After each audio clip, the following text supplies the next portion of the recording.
आप देख रहे हैं आपका अपना टीवी चैनल आरजे रमझाझर।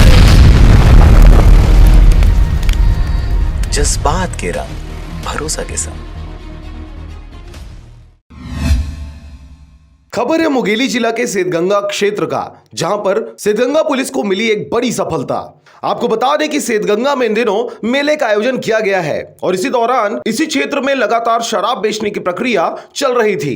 जैसे ही इसकी सूचना सेतगंगा पुलिस को मिली, बस स्टैंड के पास खुलेआम शराब बेच रहे आदमी को पुलिस की टीम द्वारा मौके पर पहुंचकर रंगे हाथों पकड़ लिया गया। आपको बता दें कि अवैध रूप से शराब बेच रहे इस व्यक्ति का नाम मनोज केशरवानी पिता स्वर्गीय श्रीलाल केशरवानी है और जिसकी उम्र 50 वर्ष है। आपको बता दें कि यह आरोपी गोरखपुर का निवासी है और इसके पास से 98 पाव देशी शराब बरामद किया गया है। पुलिस से मिली जानकारी के अनुसार पकड़े गए देशी शराब की कीमत लगभग 8,040 रुपए है। इन सभी अवैध शराबों को जब्त कर पकड़े गए आरोपी के हाथ से 11,080 रुपए भी जब्त किया गया है। अब आरोपी के पकड़े जाने के बाद उसके ऊपर सख्त से सख्त कार्रवाई करने के लिए न्यायालय भेज दिया गया है। सेतगंगा से पोखराज खांडे की रिपोर्ट आरजे रमझाझर।